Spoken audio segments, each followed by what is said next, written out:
केवल उन्हीं विधेयकों का समर्थन करेंगे जो आम लोगों को लाभ पहुंचाते हैं, ना कि उनका जो अवैध अतिक्रमणकारियों को संरक्षण देते हैं।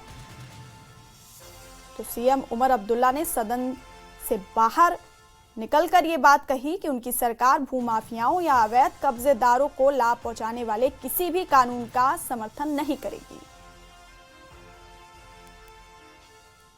जो बिल लैंड माफिया की मदद करने के लिए हो, गैर कानूनी जिन लोगों ने ज़मीन पे कब्ज़ा किया हो उनकी मदद करने के लिए हो, जिस बिल में इस चीज़ को भी नहीं बचाया जा सकता कि क्या वाकई वो जम्मू कश्मीर के बाशिंदे हैं या नहीं हैं, या क्या परसों आए हैं यहाँ बसे हैं, मकान बनाया और हम उनको ज़मीन दे देंगे, ऐसे बिल को हम पास कैसे कर सकते हैं ना।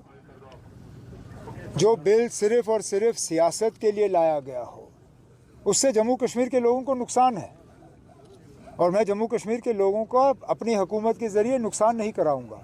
हाँ, अगर आप कोई ऐसी बिल लाइए जिससे जम्मू कश्मीर के लोगों को फ़ायदा हो सकता है, हमें कोई एतराज़ नहीं है, लेकिन वो बिल जिससे आप लैंड माफिया की मदद करोगे वो बिल हम पास नहीं करा सकते। राज्यसभा में हमने इनकी मदद की, ये शर्त रख के हमने ये बिल प्रोड्यूस की थी। हाँ, राज्यसभा में इलेक्शन जो मतदान हुआ था उसकी इन्होंने मदद की थी आपकी। हाँ, लेकिन अब तो मदद के मतलब क्या है कि जम्मू कश्मीर को मैं बेच डालूं? एक राज्यसभा की सीट के लिए मैं कम से कम जम्मू कश्मीर की ज़मीन को बेचने के लिए तैयार नहीं हूँ। मैंने कहा ना, कोई बिल ऐसा लाइए जिससे जम्मू कश्मीर के लोगों को फ़ायदा हो। लैंड माफिया को आप फ़ायदा पहुंचाने के लिए बिल लाओगे, वो कम से कम हमारे हाथों से पास नहीं होगा। बडगाम उपचुनाव में प्रचार तेज हो गया है और उम्मीदवारों में जुबानी जंग भी छिड़ गई है। निर्दलीय उम्मीदवार मुंतजिर मोहिउद्दीन ने नेशनल कॉन्फ्रेंस और पीडीपी पर गंभीर आरोप लगाए हैं। मुंतजिर ने कहा कि नेशनल कॉन्फ्रेंस ने जनता से झूठे वादे किए और पीडीपी ने बीजेपी को कश्मीर की राजनीति में लाकर लोगों के साथ विश्वासघात किया। मुंतजिर मोहिउद्दीन का दावा है कि बडगाम की जनता इस बार इन पार्टियों को करारा जवाब देगी और यहां राजनीतिक बदलाव होगा।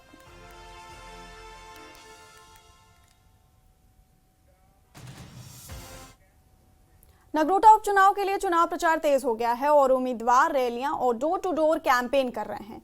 न्यूज़ 18 JKLH की टीम ने नगरोटा के कुछ गांवों का दौरा किया और इस सीट के मतदाताओं से बातचीत की। मतदाताओं, जिनमें युवा मतदाता भी शामिल हैं, उन मुद्दों पर खुलकर अपनी बात रखी, चुनाव में छा सकते हैं।